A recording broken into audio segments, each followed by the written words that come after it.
언약갱신에는 세 가지가 있습니다. 하나는 페더럴 비전주의가 있고요. 또 하나는 지난주 했던 겁니다. 또 하나는 웨슬리의 언약갱신이 있고요. 또 개혁신앙에서의 언약이라는 개념이 있습니다. 언약에 대해서 이야기합니다. 단어는 똑같습니다. 그러나 그것이 의미하는 바는 각기 다릅니다.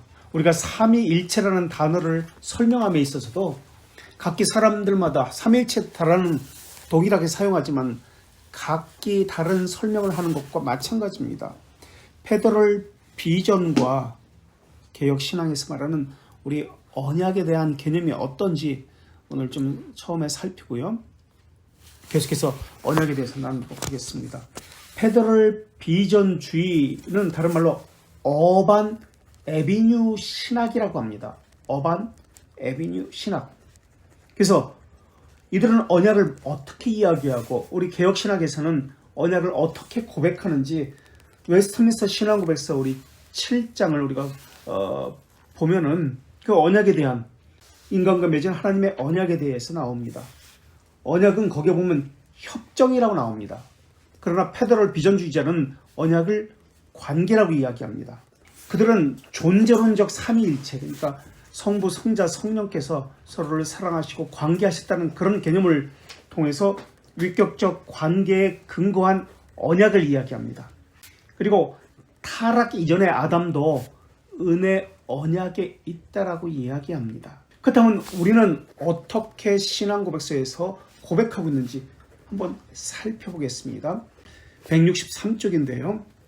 웨스트민스터 신앙고백서 좀 같이 좀 보세요. 7장이랑 하나님과 인간 간의 거리가 너무 멀어서 이성을 가진 피조물들은 창조주에게 순종하여 얻는 자신들의 복과 보상으로 그분이 마련한 어떤 결실도 가질 수 없습니다. 하지만 하나님 편에서 자발적인 낮아지심으로 인해서 낮추시는 거죠. 그래서 가질 수 있었는데 이것은 그분의 언약의 방법으로 나타내시기를 기뻐하신 겁니다. 자신을 계시하시는 데 있어서 현존, 실존을 우리에게 보이시는 데 있어서 어떤 방법으로 하냐? 언약의 방법으로 자신을 계시한다 라고 합니다. 언약의 방법으로. 그런데 페더럴 비전주의자들은 아담도 은혜 언약에 있었다고 이야기합니다. 우리 2장에서는 우리는 어떻게 고백하고 있는지 보겠습니다. 2장, 인간과 맺은 첫 언약은 행위 언약이었습니다. 그것은 아담에게 생명을 약속했습니다. 그래서 생명을 약속했기 때문에 또 무슨 언약이라고 그러죠? 행위 언약 말고 생명을 약속했기 때문에 무슨 언약? 무슨 언약? 생명을 약속했기 때문에 무슨 언약이라고 할까요? 뭐 그렇게 어렵게 생각하나? 어려운 단어 쓰지 말고 생명을 약속했기 때문에 생명 언약. 은혜를 약속했기 때문에 무슨 언약? 언약. 그렇죠. 생명을 약속했기 때문에 생명 언약. 아담과 맺은 언약을 생명 언약, 행위 언약, 창조시에 맺었기 때문에 수경 무슨 언약? 그렇지. 창조 언약이라고도 그렇게 이야기합니다. 자, 그래서 인간과 맺은 첫 언약은 행위 언약이었습니다. 그것은 아담에게 생명을 약속했습니다. 그래서 생명 언약이라고 그러죠. 아담 안에서 그의 후손에게 완전하고 개인적인 순종의 조건이 있었습니다. 지금식으로 생각하면 안 됩니다. 아담은 모든 것이 그것을 지킬 수 있었기 때문에 순종을 할 수 있었어요. 그래서 순종의 조건이 있었습니다. 자, 그런데 페더럴 비전주의자들은 은혜 언약 안에 있었다라고 이야기합니다. 우리는 그렇지 않고 순종을 조건으로 하는 행위 언약에 있었다라고 이야기합니다. 하나님은 율법을 통해서 타락 이후에도 순종을 조건으로 계속 요구하십니다. 이것은 변함이 없어요. 순종을 요구하시는 것에서는. 그러나 페더럴 비전주의자들은 타락 이후에는 부분적 순종을 하나님이 요구하신다고 이야기합니다. 우리는 완전한 순종을 요구하신다고 이야기합니다. 완전한 순종, 지속적 순종. 그러나 페더럴 비전주의자들은 부분적 순종을 이야기합니다.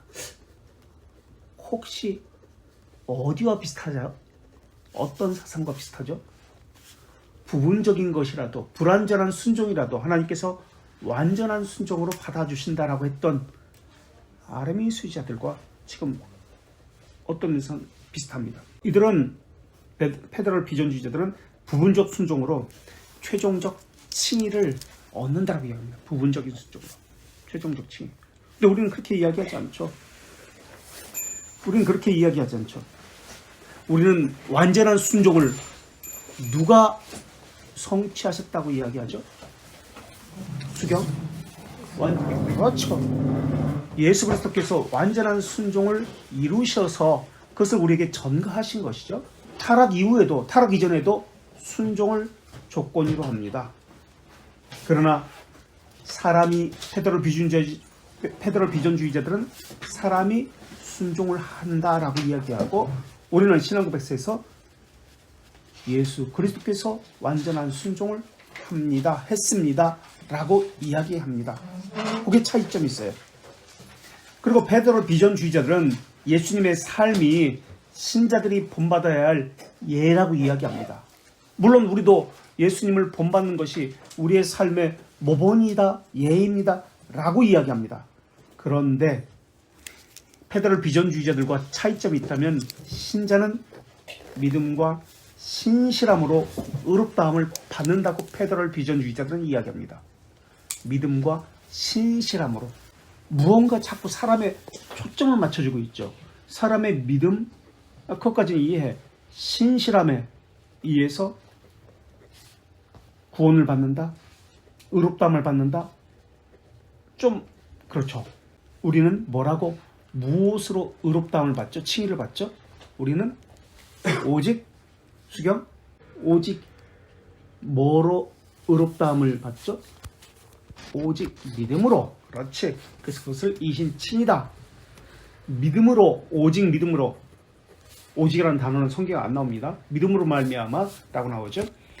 오직은 이제 우리 후대 종교개혁자들 오직은 솔로는 붙인 거죠. 어쨌든 믿음으로 말미암아라는 뜻은, 믿음으로 말미암아라는 뜻은 행위로 구원받는 뜻이에요?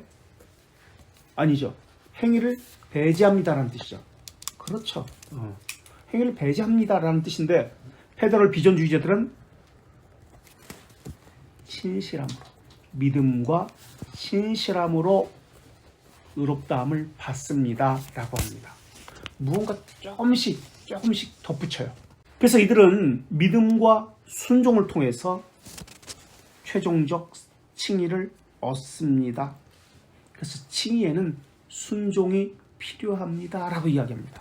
물론 부분적 순종이지만은 이 페더럴 비전주의자예요. 그러나 우리는 오직이다, 믿음으로다. 믿음은 자기 안에 있는 것입니까? 자기 안에 있는 것입니까? 외부로부터 주어지는 것입니까? 그래서 믿음으로 말미암아 구원받았다고 할 때 로마 카톨릭과 우리가 쓰는 이 전치사가 달라요. 페이스라는 단어를 쓰는데, 전치사가 어떤 전치사가 쓰죠? 그들은 어떤 전치사, 우리는 어떤 전치사 써요? 오직 믿음으로 말미암아 의롭다함을 얻는다고 할 때 로마 가톨릭은 인을 씁니다. 주입된 의, 내 안에 있는 의를 가지고 이야기해요. 그러나 우리는, 루터는 낯선 의다, 내 안에 있는 주입된 의가 아니라 외부로부터 오는 낯선 의라고 이야기합니다. 그래서 전치사를 바이를 씁니다. BY. 그래서 믿음으로 구원받는다고 그들도 이야기해요. 근데 그 믿음이 어떤 믿음이냐? 다른 거예요. 설명이. 우리는 믿음으로 말미암아는 행위를 배제합니다. 낯선 의입니다. 우리 것이 아니라 외부로부터 주어지는 의입니다. 그러나 그들은 성찬을 통해서, 세례를 통해서 또는 먹음으로써 이 안에서 거주하는, 내재하는 내 의를 가지고, 내 믿음을 가지고 하는 거예요. 그 다른 거예요.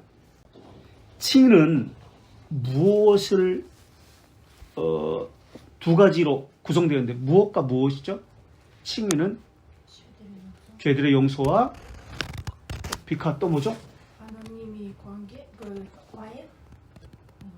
화해. 화해도 맞는데 다르게, 화해를 하기 전에 뭐가, 죄들의 용서와 칭의는, 그렇지, 의의 전가. 수경 오늘 친구 안 왔다고 정윤이가 요즘 계속 대답했거든. 수경이 의의 전가, 죄들의 용서와 의의 전가, 이게 칭의를 구성하고 있죠. 근데 페드로 비전주의자는 칭의는 죄들의 용서를 이야기하지만 무엇을 포함한다고 할까요? 얘들은 계속해서 똑같은 단어가 나옵니다. 순종을 포함해야 한다 라고 이야기합니다. 순종, 부분적인 순종을 포함해야 한다. 그러나 우리는 예수 그리스도에서 전가된 우리의 의가 아니라 예수 그리스도의 의를 이야기합니다. 그래서 접붙여진 자에게 예수 그리스도에게 접붙여진 자에게 예수 그리스도의 의가 전가됩니다 라고 나옵니다. 그래서 칭의는 의롭다함을 얻은 것은 예수 그리스도의 완전한 순종을 통해서입니다. 페드로 비전주의자들은 순종을 하지 않으면, 지속적으로 순종을 하지 않으면 칭의는 사라지고 구원을 받지 못합니다라고 이야기합니다. 이상하죠? 무언가 비슷하죠? 개혁신앙 안에 이런 신앙이 있습니다. 이런 사상, 칭의를 받았는데 순종을 계속하지 않으면 칭의가 사라집니다. 누구의 어떤 주의의 신앙과 비슷한가요? 최종적 칭의라고 하는 칭의를 둘로 나눠서 누구죠? 어떤 사람들의 신앙이죠? 아, 정윤이 왔어? 그래, 정윤아. 그렇구나. 왔구나, 정윤이. 못 들었대. 이거 해줘야 돼. 로마 카톨릭. 예, 최종적 칭의를 이야기하죠. 로마 카톨릭. 비슷한 거예요, 지금. 페드로 비전주의죠. 그래서 은혜 언약은 조건을 포함한다. 그 조건이 바로 순종이다. 물론 이 순종은 완전한 순종이 아니라 부분적인 순종이죠. 그래서 순종은 부분적 순종이지만 구원의 가치를 가진다는 것이 페드로 비전주의자예요. 그러나 칭의는 우리에서는 우리가 얻은 것이 아니라 예수 그리스도께서 얻으신 것이기 때문에 결코 사라지지 않는다. 결코 사라지지 않아요. 하나님의 단일 사역이에요. 동력적 사역이에요. 동력적, 모노기즘, 협력적 사역이 아니에요. 사람과 하나님의 협력적 사역이 아니라 하나님의 동력적 사역이에요. 그래서 협력적 사역을 시너지즘이라고 하고 동력적 사역을 모노기즘이라고 하죠.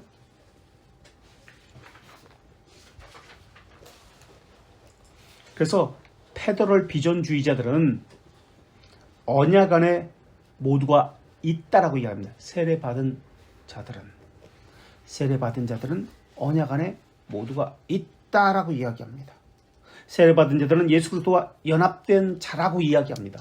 그래서 세례를 받은 자가 성찬에 참여하는 것은 맞는데 모두가 세례받았기 때문에 이거 어디서 로마 가톨릭의 사상, 페드로 비전주의자다. 세례받은 자가 언약 안에 있다라고 이야기합니다. 그래서 페드로 비전주의자들은 또 모세의 그 의식법, 사회 개혁이 지금도 유효하다라고 이야기합니다. 모세의 시민법 있죠? 시민법이 지금도 유효하다라고 이야기합니다. 그러나 은혜 언약은 오직 믿음만이 유일한 조건입니다. 순종의 조건이 들어가지 않아요. 그러니까 페드로 비전주의자들은 율법과 복음의 구별이 없어요. 자, 우리가 다시 책으로 들어가서 한번 볼게요. 여기서 통해서 우리가 고백하는 언약이 무엇인지. 사망 안 읽었죠? 타락으로 인간은 그 언약으로 스스로 영생을 누릴 수 없게 되었습니다. 그래서 주님은 은혜 언약이라고 일반적으로 불리는 두 번째 언약 맺기를 기뻐하셨습니다. 그 언약 안에서 그분은 예수 그리스도로 인해서 죄인들에게 영생과 구원을 무상이라는 단어, 값없이는 가치가 없다는 뜻이 아닙니다. 값을 매길 수 없을 만큼 무한한 가치를 가졌다는 개념이에요. 무상적으로, 공짜라는 뜻이 아니에요. 으로 제언합니다. 그들에게 그분을 신뢰하는 믿음이 요구되어서 그들이 구원받을 수 있게 했고 영생에 이르도록 정해진 모든 자에게 정해진 모든 자입니다. 세례받은 모든 자 아닙니다. 자신의 성령을 약속함으로 그들이 자진해서 믿을 수 있게 했습니다. 이 은혜 언약은 유언이란 이름으로 성경에 자주 선언되어지는데 이 언약은 유언에 속한 모든 것과 더불어 유언자이신 예수 그리스도의 죽으심과 관련됩니다. 그래서 유언 안에 제시된 영원한 기업이 관련되어 있습니다. 5항 이 언약, 은혜 언약은 율법 시대와 복음 시대에 각기 다르게 집행되었습니다. 율법 시대에는 그 언약은 약속, 예언, 희생제물, 할례, 유월절, 어린 양 그리고 유대인에게 전달된 다른 형태, 규례로 집행되었습니다. 이것은 오실 그리스도를 예표합니다. 상징합니다. 그 시대에 그 언약은 성령의 활동을 통해서 약속된 메시아를 바라는 믿음으로 선택된 자들을 교육하고 세우는데 충분하고 효과적이어서 그 메시아로 인해 그들은 죄들의 완전한 사면, 영원한 구원을 받았는데 이것을 옛 유언 또는 옛 언약이라고 부릅니다. 6항 본질이신 그리스도께서 나타나셔서 복음 시대에는 이 언약이 시행된 규례들은 말씀 선포, 세례, 주님의 성찬이란 성례의 집행입니다. 이 규례는 수적으로 훨씬 적고 보다 단순하게 집행되었고 외적 영광이 더 화려하지 못하더라도 그것들 안에 더 완전하고 분명한 증거, 영적 효과가 유대인과 이방인을 포함한 모든 과에 나타났는데 이것은 새 유언 또는 새 언약이라고 불립니다. 그러므로 두 가지 은혜 언약이 있는 것이 아니라 본질상 다르지만 여러 시대에 나타난 동일한 언약입니다. 라고 나옵니다.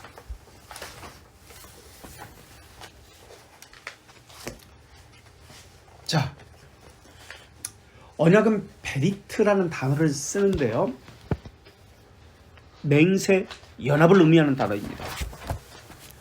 신구약에 공통점이 있고 유사성이 있고 차이점이 있습니다. 유사성, 일치성이 무엇일까요? 수경? 네. 신구약 성경이 깜짝 놀래 왜? 유사성, 일치성 이 무엇일까요? 신약과 구약의 일치성, 공통점, 유사성 뭐예요? 정인이 왔으니까 시킬까? 네, 맞다. 정인이 뭐예요?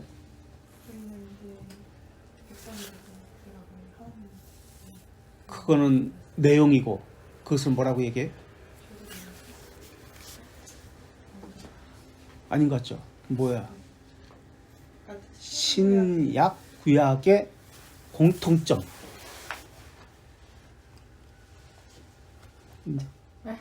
왜? 신약과 구약의 일치성, 공통점, 유사성. 하나의 틀을 가지고 있어요. 신약과 구약은 뭘까? 정윤 생각났어? 언약. 어려운 거 아닌데? 언약, 신약, 구약, 언약이잖아. 옛 언약, 새 언약, 언약이잖아. 그죠? 언약은 틀이지 교리가 아니에요. 성경을 하나님께서 역사 속에서 택자에게 자신을 드러내시는 것인데 어떻게 다루는지를 다루고 있는 것이 성경이에요. 그런데 이것을 어떤 방식을 가지고 자신을 드러냈다고 했죠? 우리가 읽은 거에서 수경? 어떤 방식으로 자신을 드러냈죠? 자기를 계시했죠? 현존을 보이셨죠? 어떤 방식으로? 어떤 방식으로 보이셨어요? 언약, 그렇지. 언약의 내용은 뭐다, 저긴? 그렇지. 예. 언약의 방식으로 자신을 보이셨어요. 하나님은 하나님 만드신 세상에 어떻게 관계하시는지 언약의 방식으로 보이셨고요. 하나님께서는 하나님께서 만드신 세상에 어떻게 인격적으로 참여하시는지 언약의 방식으로 보이셨고요. 하나님이 주권적으로 이것은 영원에서 삼위 하나님의 협약이었습니다. 그래서 하나님과 택자 사이에 맺은 언약을 구속 언약이라고 이야기하고요. 그러니까 이것은 삼위 하나님의 협약이에요. 삼위 하나님의 협약을 구속 협약이라고 이야기하고요. 아직 있지 않아요, 인류가. 그런데도 맺은 언약이 삼위 하나님의 협약, 구속 언약이고, 또 피조물과 맺은 언약,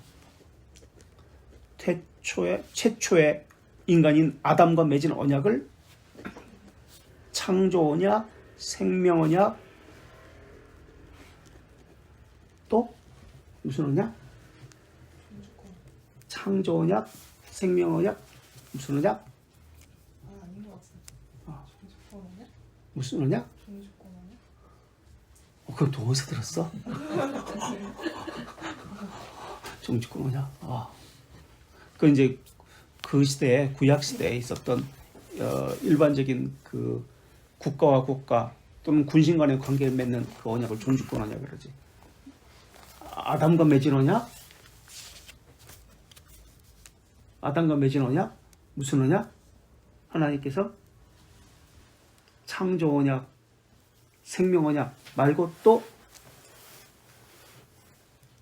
뭐예요? 무슨 언약? 행위로 구원받는다는 언약을 무슨 언약이라고 그래? 행위 언약. 행위 언약. 행위 언약, 창조 언약, 생명 언약. 같은 말. 알았죠? 알았어. 자, 또 예수 그리스도 안에서 성령께서 하나님의 목적을 성취하는 그 언약을, 예수 그리스도 안에서 맺은 언약을 무슨 언약? 수경? 예수 그리스도 안에서 맺은 언약을 무슨 언약?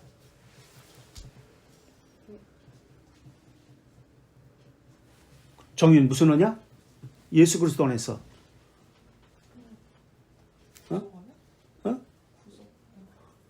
구속 언약. 그 영원에서 삼위 하나님께서 협력해서 맺은 언약이 구속 언약이고, 예수 그리스도 안에서 택자를 향한 하나님의 구속을 나타내는 그 언약을 무슨 언약? 타락 이후에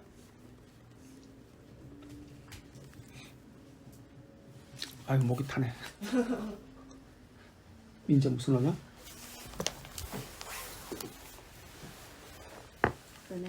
은혜 언약. 그래. 아유 힘들다. 은혜 언약. 수경이 오늘 그래 은혜 언약.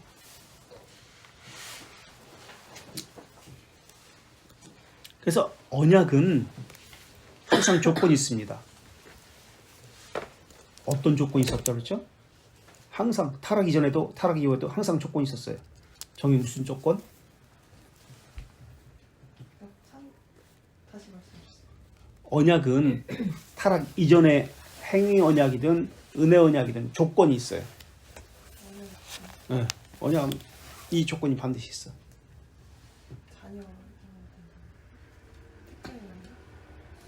어떤 조건일까요? 수경? 어떤 조건이에요? 행위 언약에서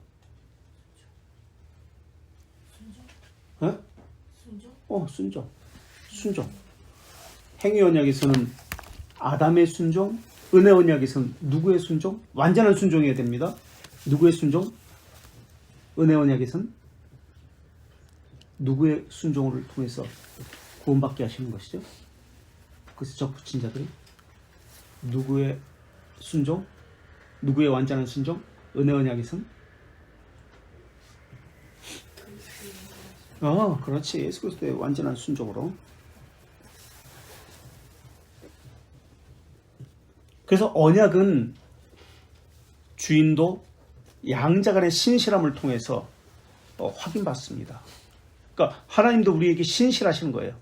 우리도 하나님께 신실해야 합니다. 그래서 하나님 끝까지 신실하세요. 언약을 기억하신다라고 성경에 표현합니다.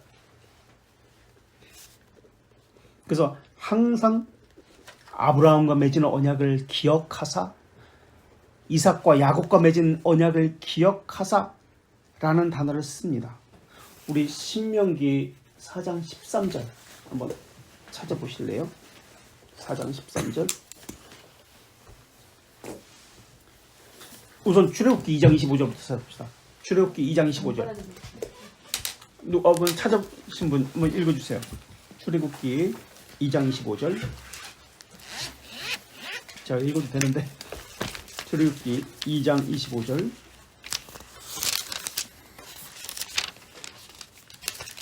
출애굽기 2장 25절. 이게 반복적이에요. 그래서 누가 맺은 언약을 기억하사 하나님이 이스라엘 자손을 돌보셨고 하나님이 그들을 기억하셨더라. 항상 아브라함과 맺은 언약을 기억하사 이스라엘을 돌봤더라. 이런 식으로 나옵니다. 신명기 4장 13절에 4장 13절 여호와께서 그 언약을 너희에게 강구하시고 너희에게 지키라 명령하셨으니 곧 십계명이며 두 돌판에 친히 쓰신 것이라. 예. 그래서 우리의 삶은 하나님과의 언약에 기초하고 있습니다. 언약은 조건이 있습니다. 순종이라는 조건인데 순종하면 복을 주고 불순종하면 저주를 준다 라는 조건입니다. 그래서 언약 신학이라고 하는 것은 언약을 중심으로 살피는 형식을 가지고 있습니다. 그래서 언약은 결혼과 같이 양자간의 동등한 언약에 관해서 쓰이지 아니하고 하나님의 일방적인 언약에 의해서 은혜 언약이 우리에게 주어졌습니다. 편모 언약이라고 합니다. 그래서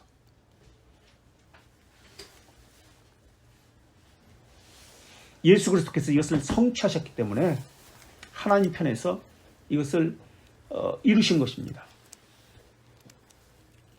그리고 언약의 내용은 내가 너희의 하나님이 되고 너희는 나의 백성이 되리라 라는 것인데 이것이 신구약 성경의 중심적 개념입니다.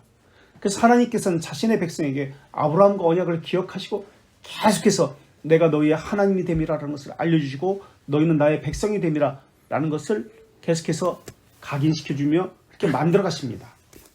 이게 언약입니다. 그런데 우리 장로교회를 다른 말로 처음에는 장로교라고 하지 않았습니다. 무엇이라고 했는지 아세요? 무엇이라고 불렀을까요? 무엇이라고 불렸을까요? 장로교의 뿌리. 장로교는 정치를 이야기합니다. 장로 정치.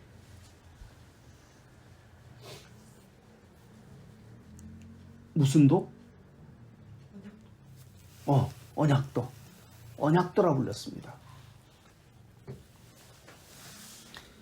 16세기 종교개혁 시기에 로마 가톨릭의 억압 속에서 스코틀랜드에는 언약도라고 불리는 사람들이 생겼습니다. 이들은 민족과 국가와 혼인서약과 같은 국가 언약을 체결합니다. 로마 가톨릭은 교회 제도를 스코틀랜드의 교회 제도를 장로 제도였는데 군주 제도로 바꾸려고 했습니다.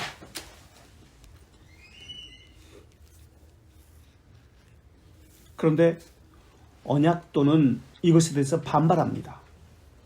고린도 교회에 보낸 클레멘트 서신이 있습니다.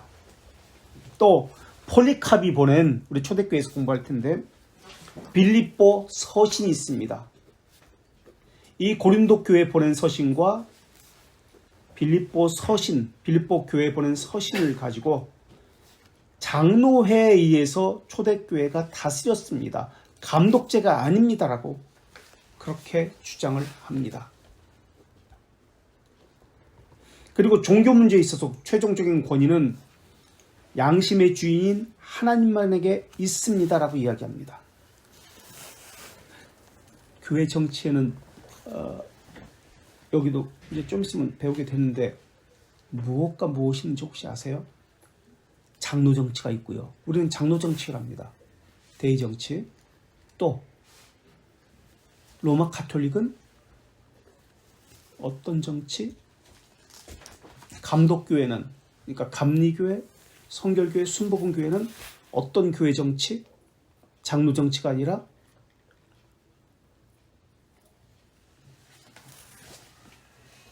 감독 정치. 위에서 명령하면 따라야 합니다. 감독 정치. 또 한 정치가 있는데 하나는 에라스투스주의라고 합니다.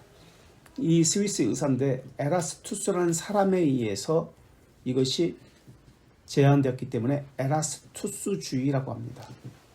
이 사상은 교회는 국가의 소속이로 국가의 명령을 들어야 합니다. 라는 사상입니다. 그래서 에라스투스주의의 교회의 머리는 누굴까요? 교회의 머리는 최종 명령권자는 왕. 국가 소속이니까 왕이에요. 그런데 스코틀랜드에 장로의 정치를 가지고 교회가 운영되었는데 그것을 없애고 감독 정치에 의해서 또는 왕에 의해서 에라스토스주의에 의해서 교회의 머리가 그리스도가 아니라 왕이라는 것을 지금 강요하기 시작합니다. 그래서 교회들이 들고 일어납니다. 그래서 우리는 절대 따를 수가 없습니다. 그래서 교회가 국가적으로 언약을 맺습니다. 우리는 절대 따를 수가 없습니다. 우리는 성경에 의해서만 우리는 따릅니다. 그래서 우리는 주님의 이름과 인도하심이 증명될 때에만 사람에게도 암묵적으로 복종합니다라고 이야기합니다. 그리고 주님의 기록된 말씀 외에는 그 어디에도 매이지 않습니다라고 합니다. 1610년에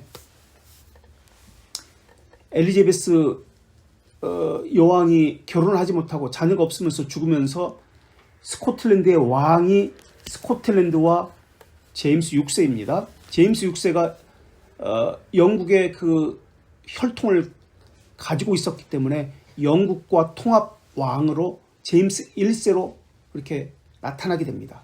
그래서 제임스 1세가 감독 정치로 스코틀랜드를 그렇게 하게 했을 때 국가 언약이 맺어지게 됩니다. 그래서 왕이 교회의 머리다라고 할 때 그리스도라는 개념이 없어지는 거예요. 교회의 머리가 그리스도라고 우리는 믿고 있는데 그런 개념이 없어지는 거예요. 그래서 반대하는 거예요. 그래서 찰스 1세는 그 다음 왕이 찰스 1세인데요. 제임스 1세가 자기 아들인 찰스 1세에게 죽으면서 유언을 내립니다. 그 왕으로서 어떻게 해야 되는지. 그래서 찰스 1세는 그것을 사상을 이어받아 가지고 감독제로 강하게 밀어붙입니다. 그래서 이때 1628년에 웨스트민스터가 아직 나오기 전입니다. 1628년에 스코틀랜드는 국가 언약을 맺고 절대 따를 수 없습니다 라고 합니다. 1628년 2월 28일 알렉산더 핸더슨이라는 목사에 의해서 에딘버러 그레이 프라이어라는 교회에서 언약을 맺습니다. 1200명이 모였는데요. 찰스는 짐이 국가의 머리이고 교회도 머리다라고 합니다. 이것을 반발한 거예요. 그래서 언약에 다 서명합니다. 우리는 이것을 지킵니다. 그 서명한 것이 현재 남아 있습니다. 어디 있을까? 원본이 각자 사인한 거예요. 목사들이, 교인들이 1200명이 사인했습니다. 그래서 목숨을 걸고 이것을 지킵니다. 언약도라는 개념이 거기서 나왔는데 우리는 성경에 근거한 것만 우리 따릅니다. 왕이 아무리 그래도 우리는 따르지 않습니다. 그래서 그들은 죽습니다. 지붕 없는 감옥이 혹시 들어보셨어요?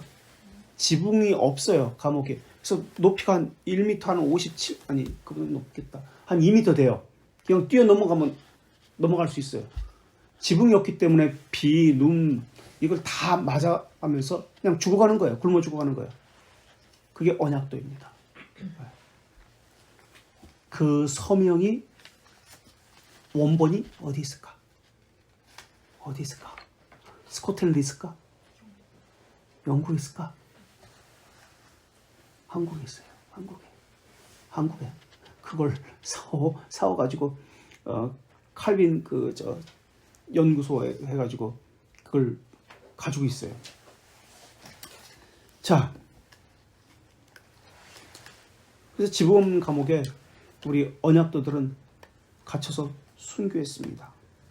무슨 권세로 교회에 명령하느냐는 거예요. 무슨 권세로 로마 카톨릭만 참된 교회라고 그렇게 부르냐는 거예요. 이것에 반기를 들은 거예요. 무슨 권위로 하나님과 사람 사이의 중보자가 사제라고 이야기하느냐라고 하는 거예요. 유일한 중보자는 예수 그리스도 외에는 없는데 왜 자기들이 중간에 중보자라고 이야기하느냐라고 하는 거예요. 오직 성경만이 우리는 우리의 기준이고 우리가 따라야 할 표준이다라고 이야기한 겁니다. 그래서 개역 신학이 거기서 태어난 겁니다.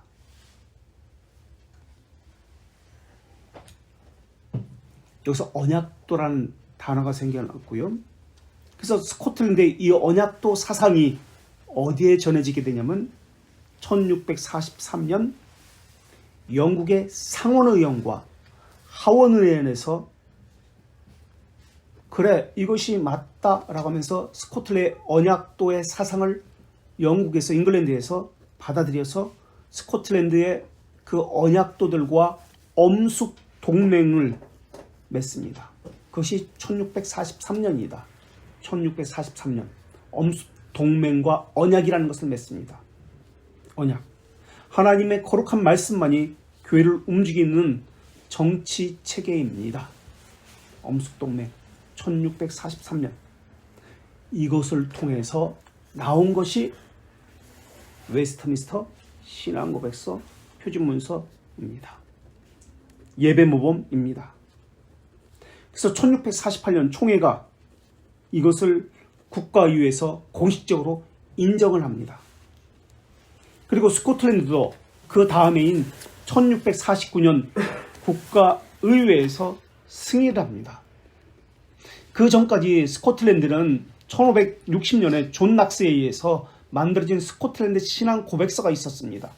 그러나 스코틀랜드 신앙 고백서가 1560년에 만들어졌지만 이 언약도들의 이 사상, 웨스트민스터 신앙 고백서에 의해서 1649년에 의회에서 스코틀랜드에서 승인하면서 이제는 스코틀랜드는 스코틀랜드 신앙 고백서가 아니라 웨스트민스터 신앙 고백서를 국가적인 자신의 신앙 고백서로 삼게 되었습니다. 그런데 영국에서는 웨스트민스터 신앙 고백서를 자신이 신앙 고백으로 삼았는데 회중파가 일어나면서 이것을 없애버립니다. 회중파는 존 오웬, 미국의 조나단 에드워드, 그러니까 한국에 소개된 책들, 유명하다는 책들, 청교도라고 소개된 책들 거의 대부분이 90%가 회중파 책입니다. 이들이 이 웨스트민스터를 수정합니다. 그리고 침례교회 자신들의 신앙 고백서로 존 오웬을 중심으로 그렇게 만들게 됩니다. 여기서부터 우리가 뿌리가 여기서부터 나온 거예요. 언약도. 웨스트민스터도 마찬가지고. 그래서 스코틀랜드는 영국에서는 버렸지만 웨스트민스터 신앙 고백서를 스코틀랜드에서는 웨스트민스터 신앙 고백서를 고수하고 있습니다. 그래서 그것을 우리에게까지 전해주게 된 겁니다. 이게 개혁교회예요. 그래서 그 신학적 사상은 칼빈주의를 택합니다. 그러나 감독 정치하는 사람들은 아르미스주의자를 택했습니다. 아르미니우스 주의를 사상을 택합니다. 칼빈주의는 아르미니우스주의와 같이 있을 수가 없습니다. 그리고 장로교 정치는 감독 정치에 대항을 합니다. 같이 있을 수가 없습니다. 또 종교의 자유를 위해서 스코틀랜드는 싸웠습니다. 이들은 로마 카톨릭에 대항한 사람들입니다. 언약도들은. 또 법치주의와 독립정치를 투쟁했던 사람이 언약도입니다. 법치주의를 추구했던 사람들입니다. 또 영국의 간섭에 대해서 대항했던 사람들이 언약도입니다. 스코틀랜드의 자주 독립을 위해서. 또 진리를 따르는 삶, 성경을 따르는 삶, 이것이 언약도의 사상입니다. 이게 스코틀랜드의 신앙의 정신이었고요, 자세입니다. 그래서 언약도 정신은 오늘 우리에게까지 전해져서 우리의 가슴 가운데 살아있고요, 우리의 신앙의 기반이 된 겁니다. 그렇기 때문에 감독 정치 또는 에라스투스주의와는 맞지가 않아요. 우리 코로나 때 어떻게 했습니까? 많은 사람들이 장로교회라고 하면서 어떻게 했어요? 교회가 국가의 명령을 따르지 않아? 왜 교회가 국가의 명령을 따르지 않아? 대통령이 이야기하는데 지금 이런 식으로 이 사상이 누구의 사상? 에라스투스주의. 장로교는 누구를 머리에 한다? 유일한 머리는 예수 그리스도의 성경이에요. 성경에서 뭐라고 이야기하는지를 들어야 돼요. 근데 그렇게 하지 않고 국가가 명령하기 때문에 무조건 따라야 된다고 했습니다. 에라스투스주의예요. 위에서 명령하면 무조건 따라야 된다. 감독 정치입니다. 우리는 그렇지 않아요. 성경이 무엇이라고 이야기하는지 이걸 보는 것이 우리입니다.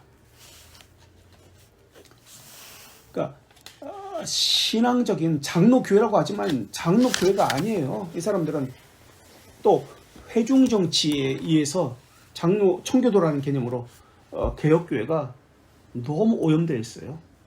그런 게 아니에요. 자, 광야교회에서 혹시 여기까지 질문이 있어요? 광야교회에서 출애굽한 이후에 광야교회에서 예배의 주된 요소는 말씀이었습니다. 하나님 말씀으로 상징되는 것이 무엇이었죠? 출애굽 이후에 광야에서 무엇을 매일 먹었죠? 그들은 만나를 매일 먹었습니다. 그리고 무엇이 이들에 앞서서 그들을 이끌고 나갔죠? 뭐라고? 정인? 구름 기둥 그 위에 뭐가 있었죠? 제일 앞에 나갔던 게 뭐가 제일 앞에 앞장서서 나갔어요? 그럼 백성들이 따라갔어요. 구름이 낮았다가 그럼 멈추고 구름이 올라가면은 이동했습니다. 근데 그 앞에 이 구름이 임재하는 그곳이 무엇이었죠? 성막에 무엇이 있어요? 지성소. 정확히는 성막 안에 있는 지성소. 그 안에 무엇이 있었어요? 언약궤. 언약궤는 여기서 있어요. 언약궤는 그 안에 무엇이 있었다? 물론 뭐 여러 가지 있었지만 중요한 것은 무엇이 있었다? 하나님의 임재? 그러니까 하나님의 임재인 그 무엇이 있었다? 그 언약궤 안에? 네? 그것도 있었지. 그걸 얘기하는 게 아니라 정확해요. 정확해. 십계명이 맞아요. 근데 무슨 말씀?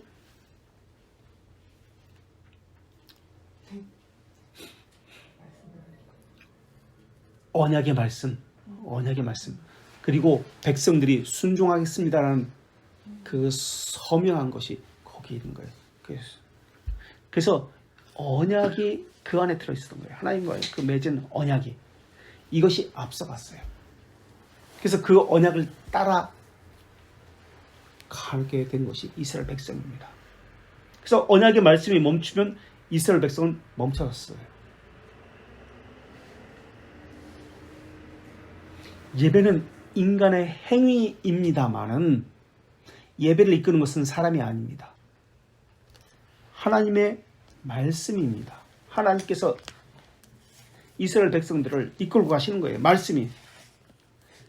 출애굽기 3장 8절 한번 보세요. 여기서 나는 누구죠?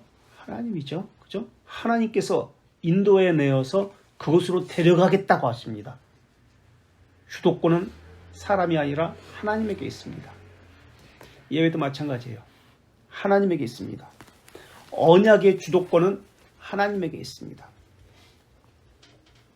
그래서 그들을 먼저 출애굽에서 빼내옵니다. 속박에서 건져내십니다. 이것으로 완성된 것인가요?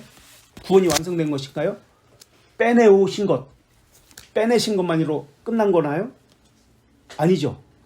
인도하심도 아직 남아 있습니다. 그렇죠? 속박과 함께 인도하심.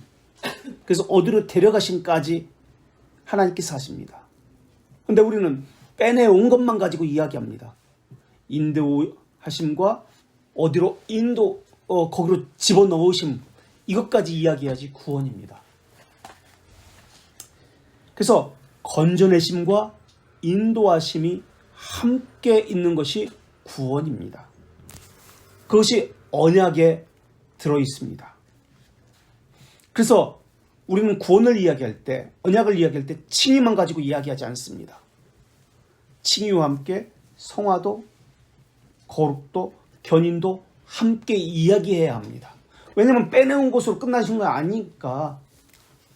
인도하시고 어디로 데려가신다, 이것까지 해야 하니까. 이것이 예배와 연결되는데요. 건져내고 인도함을 말할 때 하나님은 나는 너의 하나님이 되고 라는 사실을 이스라엘 백성에게 인식시켜 계속해서 주었습니다. 반대로 너희는 나를 주라고 부르게 될 것이다 라는 것을 인식시켜 계속 주셨습니다. 여러 가지 사건과 이적을 통해서. 이것이 언약의 내용인데 나는 너희 하나님이 되고 너희는 나의 백성이 되리라 라는 겁니다. 백성편에서 보면 하나님은 나의 하나님이 되고 나는 하나님의 백성이 되리라 라는 고백이 있는 것이 언약의 내용입니다.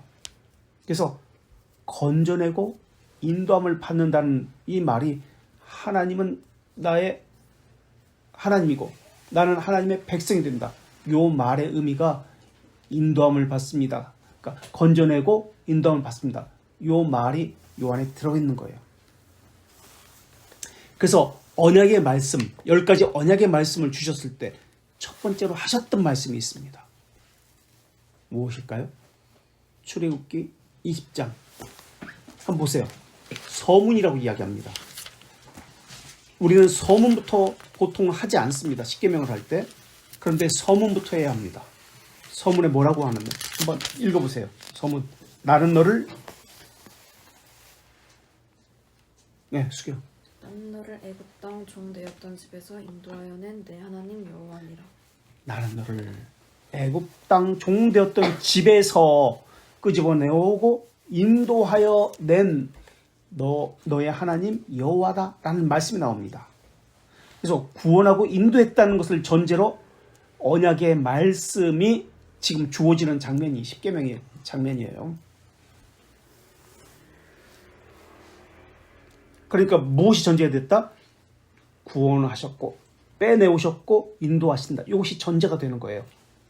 그런 다음에 언약이 나오는 거예요.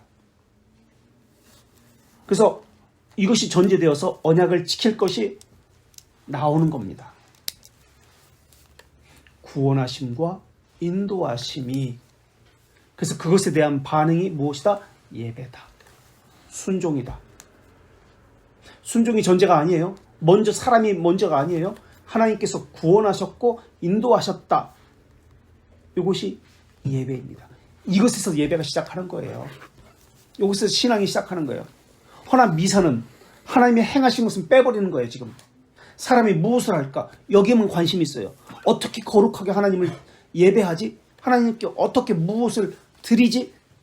이 측면이 관심 있는 거예요. 미사예요. 겉으로 볼 때는 하나님께 감사드려야지, 최고의 것을 드려야지. 예, 맞습니다. 그런데 무엇이 빠졌어요? 하나님께서 구원하셨다, 인도하셨다. 이게 빠지면 사람의 측면만 이야기가 하는 거예요. 하나님의 측면은 하나도 없고 예배라는 개념이 성립이 안 돼요. 그래서 제사예요. 하나님의 언약에서 시작되는 것이 예배입니다. 내가 너희의 하나님이 됩니다. 너는 나의 백성이 됩니다. 하나님께서 만드시는 거예요. 빼내오셨고 구속하셨고 인도하셨다. 이것이 전제가 되는 것이 예배예요. 근데 미사는 하나님이 행하신 것은 빼버리는 거예요. 사람이 어떻게 드리지? 이게 관심 있는 게 미사예요. 그래서 예배는 언약적이라고 합니다.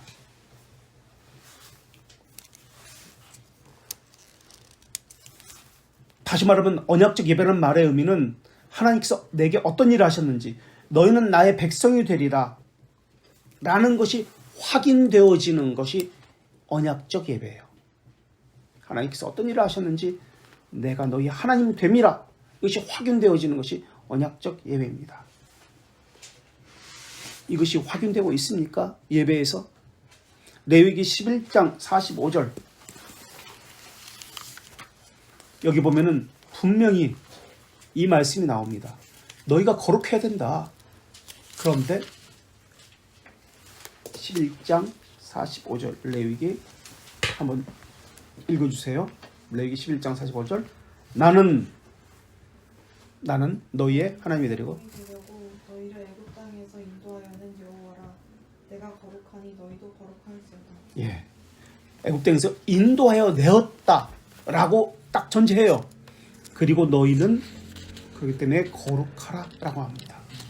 내가 거룩하니 너희도 거룩하라. 내가 너를 먼저 인도했다. 그리고 레위기 18장 4절에서도 보세요. 레위기 18장 4절 성경 여러 곳에서 똑같이 반복하는데 18장 4절 레위기 너희는 내 목소를 따르며 내 규례를 지켜 그대로 행하라. 나는 너희의 하나님 여호와입니다. 나는 너희의 하나님이다 라는 것을 전제로 내 규례를 따르고 내 법도를 지켜 행하라라고 나옵니다. 내가 너희의 하나님이다 라는 말의 의미는 내가 너희를 구속하였고 인도하여 냈다.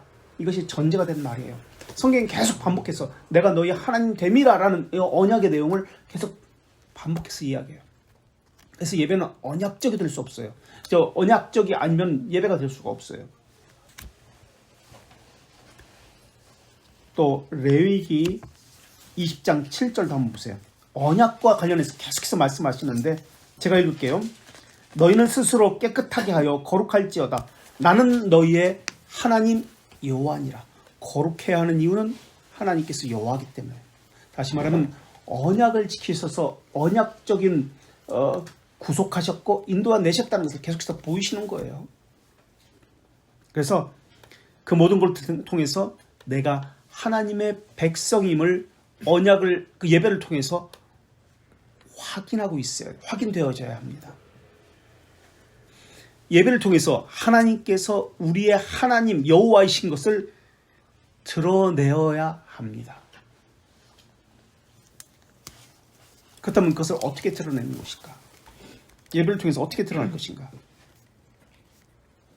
하나님의 형상을 따라 하나님이 거룩하니 우리도 하나님이 거룩하니 너희도 거룩하라는 말의 의미는 거룩은 대표적으로 하나님의 형상을 이야기합니다. 하나님의 형상을 이야기해요. 하나님의 형상은 거룩과 의, 바른 지식입니다. 그래서 예배하는 자는 영과 진리로 바른 지식으로 예배하라. 너희들 멋대로 하지 말라. 영과 진리, 바른 지식이에요. 하나님의 형상 입은 그대로. 그렇다면 어떻게 우리는 거룩함을 드러낼 수 있을까? 무엇과 무엇으로 거룩하여지니라? 말씀과 기도로 거룩하여진다 라는 말입니다. 조금만 더 할게요. 이건